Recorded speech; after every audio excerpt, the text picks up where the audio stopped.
വേദങ്ങളുടെയും പുരാണങ്ങളുടെയും ഇതിഹാസങ്ങളുടെയും ഉപനിഷത്തുകളുടെയും ഒരു വലിയ പരമ്പര നമുക്കുണ്ട്. ഏതാണ്ട് 6-ാം നൂറ്റാണ്ട് വരെ ഭാരതത്തിൻ്റെ ചരിത്രം നമ്മളൊന്ന് പരിശോധിക്കുമ്പോൾ ലോകത്തിൻ്റെ എല്ലാ തലങ്ങളിലുമുള്ളവർ വന്ന് ആശ്രയിക്കുന്ന ഒരു ഇടമായിരുന്നു ഭാരതം. നളന്ദയും തക്ഷശിലയും അടക്കമുള്ള ഇന്ന് നമ്മൾ സർവകലാശാലകളെന്ന് പറയുന്ന ആ വിദ്യാഭ്യാസ കേന്ദ്രങ്ങൾ, ലോകത്തിലെ മഹാരഥന്മാർ അന്ന് 6-ാം നൂറ്റാണ്ട് വരെ ഭാരതത്തിൻ്റെ ചരിത്രമൊന്ന് പരിശോധിക്കുമ്പോൾ ആ ആധ്യാത്മിക കേന്ദ്രങ്ങളിൽ വന്ന, ആ പഠന കേന്ദ്രങ്ങളിൽ, ആ സർവകലാശാലകളിൽ വന്ന് പഠിച്ചു പോയ എത്രയോ സമർത്ഥർ ലോകത്തിന് ഭാരതം സംഭാവന നൽകിയിട്ടുണ്ട്.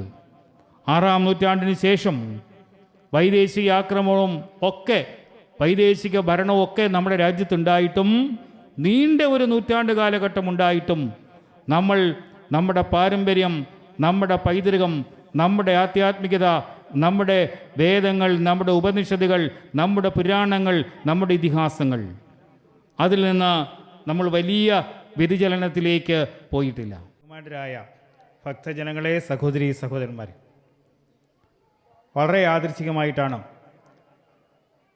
ഏറെ പ്രശസ്തമായ, ഏറെ പുണ്യമായ ഈ മഹാലക്ഷ്മി ക്ഷേത്രത്തെ ദർശനം നടത്താനും ഇതുപോലൊരു ചടങ്ങിൽ പങ്കെടുക്കുവാനും എനിക്ക് അവസരം ലഭിച്ചത്. അതെൻ്റെ ജീവിതത്തിൻ്റെ ഒരു ഭാഗ്യമായി കണക്കാക്കുന്നു. അത്രയധികം പ്രാധാന്യമുള്ളൊരു ക്ഷേത്രം, ഇവിടെ സൂചിപ്പിച്ചു, നൂറ്റാണ്ടുകൾ പഴക്കമുള്ളൊരു കാവ്, പിന്നീട് മഹാലക്ഷ്മി ക്ഷേത്രമാകുന്നു. നോട്ടീസ് ഞാൻ വായിച്ചു. സന്താന സൗഭാഗ്യത്തിന് വേണ്ടി നിരവധി ഭക്തജനങ്ങൾ ആശ്രയിക്കുന്ന ഒരു ക്ഷേത്രം. ഒരു ഫോൺ കോളിലാണ് ശ്രീ അവിചാരിതമായി സ്വാഗതം ആശംസിച്ച ശ്രീ പ്രദീപിനെ പരിചയപ്പെടുന്നത്. കേരളകൗമുദിയുമായിട്ടുള്ള ബന്ധത്തിൻ്റെ അടിസ്ഥാനത്തിലാണ് ഈ ക്ഷേത്ര പരിപാടിക്ക് എന്നെ ക്ഷണിക്കുന്നത്. ഇന്ന് നിയമസഭയുള്ള ദിവസം. ഞാൻ യഥാർത്ഥത്തിൽ ഈ ക്ഷേത്രത്തിലെങ്കിൽ പങ്കെടുക്കുന്നത് കാരണം 1 മണിക്കൂർ മുമ്പേ നിയമസഭയിൽ നിന്നിറങ്ങി. ഏറ്റൊരു ചടങ്ങിൽ, പ്രത്യേകിച്ച് ക്ഷേത്രമായതുകൊണ്ട് കൃത്യമായും ആ പരിപാടിയിൽ പങ്കെടുക്കണമുള്ളതുകൊണ്ട് നിയമസഭാ സെക്ഷൻ തീരുന്നതിന് മുമ്പ് ഞാൻ അവിടെ നിന്ന് ഇറങ്ങി. അപ്പോഴും ബഹുമാന്യായ മന്ത്രി അദ്ദേഹം അവിടെ ഇരിക്കുകയാണ്. പലവിധ കാരണങ്ങളാൽ ഇന്ന് നിയമസഭയ്ക്ക് അകത്ത് ചില പ്രശ്നങ്ങളുണ്ടായിരുന്നു. മാത്രമല്ല, ധനാഭ്യർത്ഥന ബില്ലുമായി ബന്ധപ്പെട്ട് മന്ത്രി തന്നെ മറുപടി പറയേണ്ട കാര്യങ്ങളുമുണ്ട്. അതുകൊണ്ടായിരിക്കും ഒരു പക്ഷേ അദ്ദേഹം വൈകുന്നത്. അതിന് മന്ത്രിക്ക് അത്രയധികം തിരക്കുന്ന നിയമസഭയിലുള്ള ഒരു ദിവസവും കൂടിയാണ്. അപ്പം അദ്ദേഹം വരാത്തത് കൊണ്ടാണ് ഞാനിന്ന് ഉദ്ഘാടകനായി മാറുന്നതും. അതും മഹാലക്ഷ്മിയുടെ, ഭഗവതിയുടെ ഒരു നിയോഗമായി തന്നെ ഞാൻ കണക്കാക്കുന്നു. വളരെ യാദൃച്ഛികമായിട്ടാണ് ഞാൻ ചാത്തന്നൂർ നിയമസഭാ മണ്ഡലത്തിൽ, ഞാൻ പറയുന്ന നിയോഗത്തെക്കുറിച്ചാണ്, ദൈവനിയോഗത്തെക്കുറിച്ചാണ്. നമ്മൾ വിചാരിക്കുന്നതിനപ്പുറം നമ്മുടെ ജീവിതത്തിൽ നമ്മെ മാറ്റിമറിക്കുന്നത് ഇത്തരം ദൈവനിയോഗങ്ങളാണ്. ഞാൻ ബഹുമാന്യായ ശിവകുമാർ അദ്ദേഹവുമായി ഇരുന്ന് ചില സ്വകാര്യ സംഭാഷണം നടത്തിയപ്പോൾ ചാത്തന്നൂരിലെ 16-ലെയും 21-ലെയും നിയമസഭാ തെരഞ്ഞെടുപ്പിലേക്ക് മത്സരിക്കാനുണ്ടായ ചില സാഹചര്യങ്ങളെക്കുറിച്ച് പറഞ്ഞു. ഇപ്പോൾ 26-ൽ, 2016-ലും 21-ലും ഞാൻ ചാത്തന്നൂരിൽ മത്സരിക്കുമ്പോൾ, BJPയുടെ സ്ഥാനാർത്ഥിയായി മത്സരിക്കുമ്പോൾ 2ാം സ്ഥാനത്ത് വന്നു. 3ാമതാണ് മത്സരിക്കുമ്പോഴാണ് ഞാൻ അവിടെ നിന്നും ഇപ്പോൾ വിജയിച്ച് പാർട്ടിയുടെ നിയമസഭാ കക്ഷി നേതാവൊക്കെ ആകാനുള്ള ഒരവസരമുണ്ടായത്. അതിന് പാർട്ടി നൽകിയ ഒരു വലിയ പിന്തുണയുണ്ട്, സഹകരണമുണ്ട്, സംഘപരിവാർ പ്രസ്ഥാനം നൽകിയ വലിയ പിന്തുണയൊക്കെ ഉണ്ട്. ഞാൻ പറഞ്ഞത് ആ ഒരു നിയോഗമാണ് ചാത്തന്നൂർ നിയമസഭാ മണ്ഡലത്തിൻ്റെ MLA ആയതുകൊണ്ടാണ് ഞാൻ ഇന്ന് ഈ ക്ഷേത്രത്തിൽ ഈ പരിപാടിയുടെ ഉദ്ഘാടകനായിട്ട് മാറുന്നത്. നമ്മുടെ കർമ്മത്തിനപ്പുറം നമ്മുടെ ഒരു വിശ്വാസം, ദൈവം നമുക്ക് അനുഗ്രഹിക്കപ്പെടേണ്ടതായിട്ടുണ്ട്. ആ അനുഗ്രഹിക്കപ്പെടിയിലാണ് നമ്മുടെ ജീവിതത്തിൻ്റെ ദിശയെ മാറ്റുന്നത്, നമ്മുടെ ജീവിതക്രമങ്ങളെ മാറ്റിമറിക്കുന്നത്. അത് നമ്മുടെ വിശ്വാസമാണ്. ഭാരതീയ തത്വചിന്തയുടെ ഏറ്റവും പ്രധാനപ്പെട്ടൊരു ഭാഗമാണ്. ഭാരതത്തിൻ്റെ ആധ്യാത്മികത ലോകത്തിലെ എല്ലാ ആധ്യാത്മികതയിൽ നിന്നും വ്യത്യസ്തമാക്കുന്നത് അതുതന്നെയാണ്. നമ്മുടെ ജീവിത മൂല്യങ്ങൾ, നമ്മൾ ജീവിതത്തിൽ സൂക്ഷിക്കേണ്ട ധാർമ്മികമായ മൂല്യങ്ങളുണ്ട്. ആ മൂല്യങ്ങൾക്കാണ് ഭാരതീയ ആധ്യാത്മികത ഏറ്റവും അധികം പ്രാധാന്യം കൊടുക്കുന്നത്. പാശ്ചാത്യർ അടക്കമുള്ള വൈദേശികർ എന്തുകൊണ്ട് ഇന്നും ഭാരതത്തിൻ്റെ ഈ ആധ്യാത്മികതയെ പഠിക്കാൻ വരുന്നു, അത് അവരുടെ ജീവിതത്തിൻ്റെ ഭാഗമാക്കാൻ എന്തുകൊണ്ട് ശ്രമം നടത്തുന്നു എന്നറിയുമ്പോഴാണ് നമ്മുടെ ആധ്യാത്മികതയുടെ പ്രത്യേകത നമുക്ക് മനസ്സിലാകുന്നത്. വേദങ്ങളുടെയും പുരാണങ്ങളുടെയും ഇതിഹാസങ്ങളുടെയും ഉപനിഷത്തുകളുടെയും ഒരു വലിയ പരമ്പര നമുക്കുണ്ട്. ഏതാണ്ട് 6-ാം നൂറ്റാണ്ട് വരെ ഭാരതത്തിൻ്റെ ചരിത്രം നമ്മളൊന്ന് പരിശോധിക്കുമ്പോൾ ലോകത്തിൻ്റെ എല്ലാ തലങ്ങളിലുമുള്ളവർ വന്ന് ആശ്രയിക്കുന്ന ഒരു ഇടമായിരുന്നു ഭാരതം. ലോകത്തിലെ ഏറ്റവും വലിയ ആധ്യാത്മിക അടിത്തറ. വേദങ്ങളും ഉപനിഷത്തുകളും നമ്മുടെ പുരാണങ്ങളും നമ്മുടെ ഇതിഹാസങ്ങളും ഒക്കെ രചിക്കപ്പെട്ടത് കണ്ടിട്ട് ഇന്നും ലോകശാസ്ത്രജ്ഞന്മാർ അത്ഭുതപ്പെടുന്നുണ്ട്, ഇതൊരു വ്യക്തി തന്നെ എഴുതപ്പെട്ടതാണോ എന്നതിനെ സംബന്ധിച്ച്. അത് വിദ്യാഭ്യാസ മേഖലയിൽ ഏറ്റവും പ്രധാനപ്പെട്ട കേന്ദ്രങ്ങൾ അന്ന് നമ്മുടെ രാജ്യത്തേതായിരുന്നു.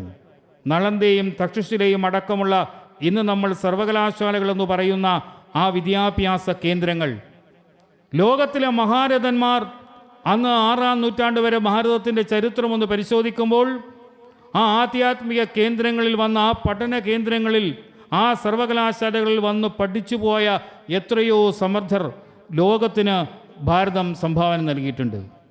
6-ാം നൂറ്റാണ്ടിന് ശേഷം വൈദേശിക ആക്രമണവും ഒക്കെ വൈദേശിക ഭരണവും ഒക്കെ നമ്മുടെ രാജ്യത്തുണ്ടായിട്ടും, നീണ്ട ഒരു നൂറ്റാണ്ട് കാലഘട്ടം ഉണ്ടായിട്ടും നമ്മൾ നമ്മുടെ പാരമ്പര്യം, നമ്മുടെ പൈതൃകം, നമ്മുടെ ആധ്യാത്മികത, നമ്മുടെ വേദങ്ങൾ, നമ്മുടെ ഉപനിഷത്തുകൾ, നമ്മുടെ പുരാണങ്ങൾ, നമ്മുടെ ഇതിഹാസങ്ങൾ, അതിൽ നിന്ന് നമ്മൾ വലിയ വ്യതിചലനത്തിലേക്ക് പോയിട്ടില്ല. അത് നമ്മുടെ പാരമ്പര്യമാണ്, നമ്മുടെ പൈതൃകമാണ്. ഇന്നും ഭാരതത്തിൽ നമ്മൾ ഈ ക്ഷേത്ര ആരാധന നടത്തുമ്പോൾ ഈ ക്ഷേത്രങ്ങൾ നമ്മുടെ ആധ്യാത്മിക കേന്ദ്രങ്ങൾ മാത്രമല്ല, മറിച്ച് നമ്മുടെ സംസ്കാരത്തിൻ്റെ, നമ്മുടെ പൈതൃകത്തിൻ്റെ, നമ്മുടെ ചരിത്രത്തിൻ്റെ, നമ്മുടെ ജീവിത മൂല്യങ്ങളുടെ, നമ്മുടെ സാഹോദര്യത്തിൻ്റെ, നമ്മുടെ സേവന സമർപ്പണ മനോഭാവത്തിൻ്റെ കേന്ദ്രങ്ങൾ കൂടിയായിട്ടാണ് ഇന്ന് ക്ഷേത്രങ്ങൾ നമ്മൾ കണക്കാക്കപ്പെടുന്നത്. ആചാരാനുഷ്ഠാനങ്ങൾ നമ്മുടെ ജീവിതത്തിൽ വരുത്തിയ മാറ്റങ്ങളുണ്ട്. നിങ്ങൾ ഭക്തജനങ്ങൾ നിത്യവും ഈ ക്ഷേത്രത്തിൽ വന്ന് പ്രാർത്ഥിച്ചു പോകുമ്പോൾ ആ പ്രാർത്ഥന നമ്മുടെ ജീവിതത്തിൽ വരുത്തുന്ന ഒരു വലിയ മാറ്റമുണ്ട്. ആ മാറ്റമാണ് നമ്മുടെ ജീവിതത്തെ ചിട്ടപ്പെടുത്തുന്നത്.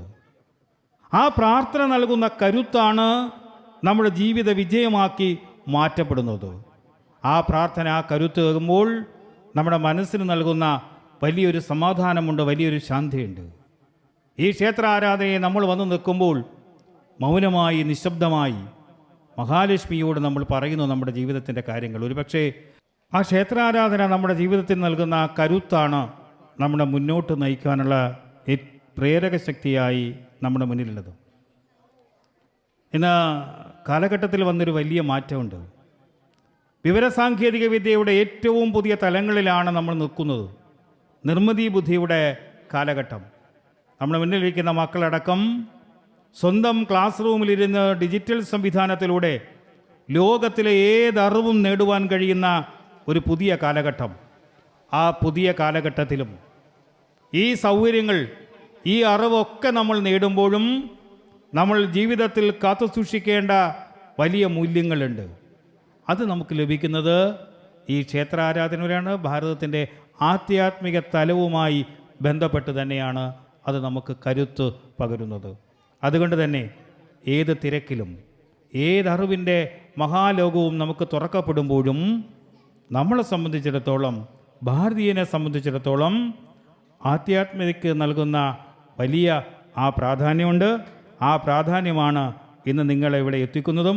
അതുകൊണ്ട് തന്നെ ഏറെ പുണ്യമായ, എല്ലാ അനുഗ്രഹവും നൽകുന്ന ഈ ദേവിയുടെ, മഹാലക്ഷ്മി ദേവിയുടെ എല്ലാ അനുഗ്രഹങ്ങളും നിങ്ങൾക്ക് നിങ്ങളുടെ ജീവിതത്തിലും ഒക്കെ ഉണ്ടാവട്ടെ എന്ന് പ്രാർത്ഥിക്കുന്നു. അതോടൊപ്പം തന്നെ ഏറ്റവും പ്രധാനപ്പെട്ട ഒരു ഗായകനെ കൂടി ഞാൻ അദ്ദേഹത്തെക്കുറിച്ച് വായിക്കുകയായിരുന്നു. ഞാൻ അദ്ദേഹത്തോട് ക്ഷേത്രത്തിൻ്റെ അകത്തിരുന്നപ്പോൾ ഞങ്ങൾ തമ്മിൽ അത്ര കണ്ട് സംസാരിക്കാൻ പറ്റിയില്ല.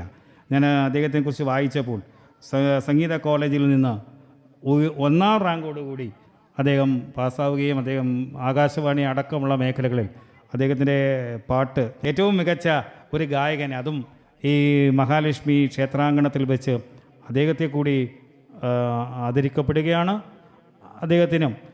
അദ്ദേഹത്തിൻ്റെ നേട്ടങ്ങളും ജീവിത സൗഭാഗ്യങ്ങളും കലാരംഗത്തും ഒക്കെ ദേവിയുടെ അനുഗ്രഹം ഉള്ളതുകൊണ്ട് തന്നെയാണ് ഇത്രയും വലിയ വഴിത്തിരിവിലേക്കും ഈ മൂന്നാമത് അവാർഡ് ഏറ്റുവാങ്ങാനും ഒക്കെ അദ്ദേഹത്തിന് സൗഭാഗ്യം ലഭിച്ചിട്ടുള്ളത്. അപ്പോൾ നിങ്ങളോടൊപ്പം ഇത്രയധികം സമയം ചെലവഴിക്കാൻ മുൻ മന്ത്രി കൂടിയായ അദ്ദേഹത്തോടൊപ്പം ഒക്കെ സംസാരിക്കുവാൻ കഴിഞ്ഞതും ഈ ക്ഷേത്രാങ്കണത്തിൽ എത്തുവാൻ കഴിഞ്ഞതും ജീവിതത്തിൻ്റെ ഒരു ഭാഗ്യമായി ഒരിക്കൽ കൂടി ഞാൻ കണക്കാക്കുന്നു എന്ന് പറഞ്ഞുകൊണ്ട് ഈ ചടങ്ങ് ഉദ്ഘാടനം ചെയ്യുന്നു.